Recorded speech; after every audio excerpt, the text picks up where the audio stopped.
পশ্চিমবঙ্গের পঞ্চায়েতে গণিতের চ্যাপ্টার অনুপাত সমানুপাতের অঙ্কনে এসেছে। দেখেন প্রথমটা, যদি এ অনুপাত বি সমান 3:4, বি/সি সমান 5:7 এবং সি/ডি সমান 8:9 হয়, তবে a/d এর মান কত? এগুলো আমরা এভাবে করার চেষ্টা করব। a/b/c/d এর মান কত? 3:4 বসিয়ে দেন। ফাঁকা ঘরগুলোকে আমরা 4 পাশের সংখ্যাটা বসিয়ে দেন ফাঁকা ঘরে। ফাঁকা ঘরে দিলে তাহলে b/c সমান 5, তাই 5:7। 5 c/d সমান 8:9। 8 3 4 3 5 এটা কত হবে? 3 5 3 5 15 8 15 120 তবে 160। এটা হবে 224। এটাকে গুণ করলে হবে 252। তাহলে a/d সমান কত? a/d হবে 120 আর d কত পেলাম? 252। এদের কাটাকাটি করা হয় 12 দিয়ে করা হয় 10, তবে 80 কাটাকাটি ক্যান্সেল হয়ে যাবে। এইভাবে করবেন, যে ধরুন অঙ্ক দেখে এখান থেকে সমাধান করতে পারবেন। এরপরে আরো নতুন স্টাইল আছে, দেখেন ভিডিওতে বুঝতে পারবেন। এই স্টাইলগুলো ইউটিউবে খুব কম জায়গায় পাবেন। দুটি সংখ্যার অনুপাত 4:5 যদি প্রতিটি সংখ্যার সাথে 9 বিয়োগ করা হয়, তবে তাদের অনুপাত 5:23। ছোট সংখ্যাটি কত হতো? তাহলে 4:5। এই স্টাইলটা আমরা ফলো রাখবেন। এই ধরনের অঙ্ক যাই দেখেন না কেন আমরা উড়িয়ে দেবেন। এদের মধ্যে গ্যাপ বের করে নেন, 4 থেকে 5 হলো 12 থেকে 11। আমরা কি করব? নিচের গ্যাপটা উপরে গুণ করব, মানে এখানে গুণ করব 11 উভয়টাকে, আর এখানে গুণ করব 1। এই ধরনের অঙ্কের ক্ষেত্রে অ্যাপ্লিকেবল। তাহলে 4 × 11 = 4 × 11 = 40, 5 × 11 = 55 আর 11 আর এখানে যদি 1 কে গুণ করেন 12 কে 12 23। তাহলে ছোট সংখ্যাটা হলো 40। নেক্সট তাহলে 3 নম্বরে বলেছে 1:2 এবং 1:8 এর তৃতীয় সমানুপাতিক কত? এই তৃতীয় সমানুপাতিক আমরা ফর্মুলা জানি, যে b² = c/a, তো 1:8 1:8। এটা 1:2, একটা দশমিক উঠে দেন, তাহলে কত হলো?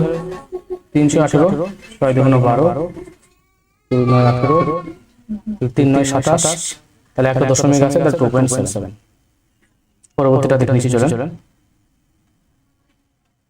দুটি সংখ্যার যোগফল 40 এবং তাদের বিয়োগফল 4 হলে সংখ্যা দুটো কত? এর চেয়ে সহজ সংখ্যা হয় না? 40 + 4 যোগফল প্লাস বিয়োগফল = 2। আবার আরেকটা কি করব? 40 - 4/2। তাহলে এটা হলো 40 কে 2, আর এখানে কত হবে? 36 কে 2। এখানে কত হলো? 22, কত হবে? 8 2 দিয়ে করেন, এটা 11 14। অ্যানসার হয়ে যাবে a। চলুন পরেরটা দেখে নিই। 180 টাকার 1 টাকা 50 পয়সা 25 পয়সা মুদ্রা রয়েছে। তাহলে বলে যাদের মূল্যের অনুপাত 2:3:4 50 পয়সার মুদ্রার সংখ্যা কত? তাহলে এখানে আমরা বের করব 2:3:4 50 পয়সার মুদ্রার সংখ্যা কত? 180 টাকার টোটাল মুদ্রা কত? 2 + 3 + 4 মুদ্রার অনুপাত। আর এই অনুপাতটা সমান 180। দেখেন কত সহজ আছে। 3 আর 4 5, 5 আর 4 9। 9 সমান আমরা 180, তাহলে 1 সমান 20। 50 পয়সা মুদ্রার সংখ্যা কত? 50 পয়সা কত? 1 টাকা 50 পয়সা 3। তাহলে এটা 3 সমান কত হবে? 3 × 20 = 60। আমরা দিস ইজ দ্য অ্যানসার। তাহলে এর অ্যানসার হবে 60। তাহলে 50 পয়সা মুদ্রার সংখ্যা হবে 60। পরেরটা দেখেন, এটাও দেখেন যে 3 বন্ধুর বয়সের অনুপাত 4:7:9। 8 বছর আগে তাদের বয়সের যোগফল 56 বছর ছিল। তাহলে সবচেয়ে বড় বন্ধু কত? দেখেন এটা প্রশ্ন পড়ার মধ্যে আমার অঙ্কটা অ্যানসার লুকিয়ে আছে। 8 বছর আগে, তাহলে 8 বছর আগে 56 বছর ছিল।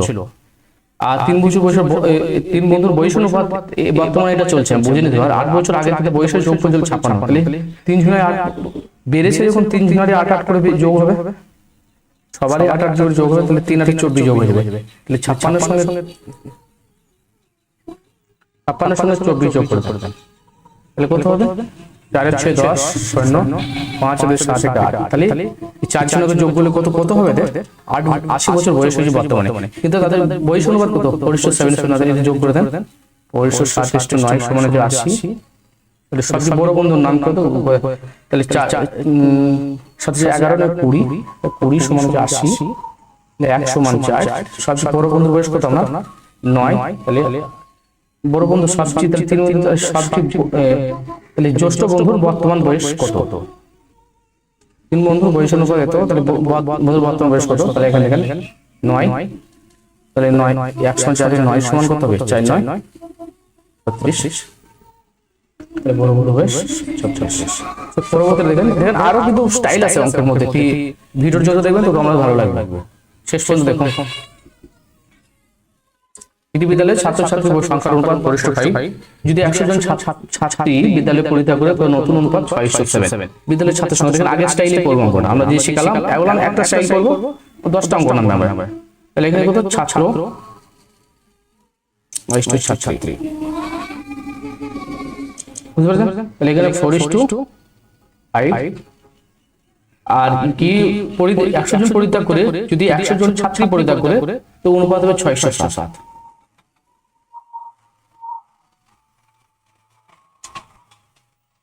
আচ্ছা আমাকে এখানে বলেন যে কারা পালিয়েছে? ছাত্রী পালাচ্ছে, তাই না? তাহলে ছাত্রী চেঞ্জ হবে, ছাত্র তো একই আছে। এই ছাত্র যদি এক থাকে তাহলে এখানে 4 আর 6 এদের লসাগু করে তো 12 হবে। দেখেন রেখে যদি 12 হয় তাহলে আমাকে 12 করতে হবে 4 আর 6, তাহলে আমি দুটোকে সমান করব। 4 মানে ছাত্র সমান করতে হবে, তাহলে ছাত্র সমান করতে গেলে আমরা এখানে করলাম যে 4 এর 3 12, আর কত হবে? 3 দ্বিগুণ করলাম 3, আর এটা হবে 3 5 15, আর এখানে কত হবে? আর এখানে ছাত্র সমান করতে যায় 2 দ্বিগুণ করতে হবে, 2 6 12, 2 7 14, তাহলে কত? 1 ইউনিট বেড়েছে। তাহলে বুঝতে পারছেন? তাহলে এই 100 মানে কত? 100 মানে হয়ে যে 100 জন চলে গেছে। বিদ্যালয়ের ছাত্রের সংখ্যা কত? ছাত্র বিদ্যালয়ের ছাত্র সংখ্যা কত হচ্ছে 12। এখানে ছাত্র ইকুয়াল কত? এটা যে 12, অপরটাতে 12 ইকুয়াল টু 1200। বুঝতে পারছেন না? দেখেন অঙ্কটা ভালো করে চেষ্টা করেন। এই 405 600 নতুন করে মডিফাই করলাম, কি করলাম? এখন ছাত্র 1, তাহলে এখানে 12 করলাম, এখানে 12 করলাম, এখানে 3 দ্বিগুণ করলাম, নিচে 2 দ্বিগুণ করলে 14, কিন্তু 15 থেকে 14 মানে একজন পালিয়েছে, তাই 1 ইউনিট মানে হচ্ছে তখন 100, তাহলে 12 সমান কত? 1200। পরবর্তী আরেকটা, যদি x যদি এর চেয়ে সহজ অঙ্ক হয় না, আমি এগুলো দিয়ে দেই। দি x is to x plus y অনুপাত x minus y সমান 4:2 হয়, তো x square plus y square, এটা এগুলো চোখ মুজি করে দেবো। এখানে কত? 4 স্কয়ার, তো 4 স্কয়ার করে দেন প্লাস 2 স্কয়ার করে দেন, মানটা বসে দেন ডাইরেক্ট। কত টাইম নেই অঙ্ক করতে বলেন? 4 স্কয়ার মানে 2 স্কয়ার, তাহলে 16 আর 4 20, এটা হলো 16 4 20, আর এখানে হলো 16 থেকে 4 বাদ দিলে আমরা হবে 16 থেকে 4 বাদ দিলে 12। তাহলে এখানে কত দিয়ে আমরা কাটবেন? 4 স্কয়ার মানে 2 স্কয়ার, 16 থেকে 4 বাদ দিলে 12, তাহলে এখানে আমরা 4 জায়গায় 4 5 বাদ দিলে 3 4 12। অপশনে নেই, অপশনে কি একটা জুড়ে নেবেন 5:3। পরেরটা দেখেন 9টা দুই সংখ্যা দাও তামা দশ অনুপাত 5:2 এবং 8:5 বলছে যদি এই দুটো সংখ্যা ধাতু কি অনুপাতে মিশালে নতুন সংখ্যা ধাতুতে তামা দশ অনুপাত 9:4 হবে। এটা সে আগের মতনই করে নেব অঙ্কটা, এটা আপনার হোম টেক্সট থাকবে, নালে আমি টেক্সট করাবো। আগে যে পড়ালাম দুটো সেই স্টাইল এটা হবে, আর চেষ্টা করবেন এটা যেটা কম বিশাল সেটা করবেন। নেক্সট, একটি নির্দিষ্ট পরিমাণ টাকা এ বি সি এর মধ্যে এমন ভাগ করা যদি এর ভাগ দ্বিগুণ, বি এর ভাগ 3 গুণ এবং সি এর ভাগে 6 গুণ পরস্পর সমান। বুঝতে পারছেন? এরকম দেশে কত সহজ। এ এর ভাগে দ্বিগুণ মানে 2a 3b, বাংলাতে লিখে নেন 2a 3b, আর কি বুঝে সি ভাগে 6 6c, এতে লসাগু কত 6, তাহলে 2 কে 6 দিয়ে ভাগ করলে কত? a to b c1 কত হবে? যে আছে সেটা লসাগু কত? 2 3 এ 6 লসাগু কত? 2 3 6 এর এলসিএম, এতে লসাগু কত? 6, এই 6 কে 2 দিয়ে ভাগ করলে 3, 6 কে 3 দিয়ে ভাগ করলে 2, 6 কে 6 দিয়ে এইগুলো দিয়ে ভাগ করছে, বুঝলেন? 6 কে 6 দিয়ে ভাগ করলে 1, তাহলে এটা এবিসি ভাগের মধ্যে 3:2:1 বি। আশা করি ভালো লাগবে। এই বন্ধুদের সঙ্গে শেয়ার করুন আর ক্লাসটি লাইক করুন যাতে আমি এই ভিডিও আনতে পারি। Thank you. অবশ্যই সাবস্ক্রাইব করে যান।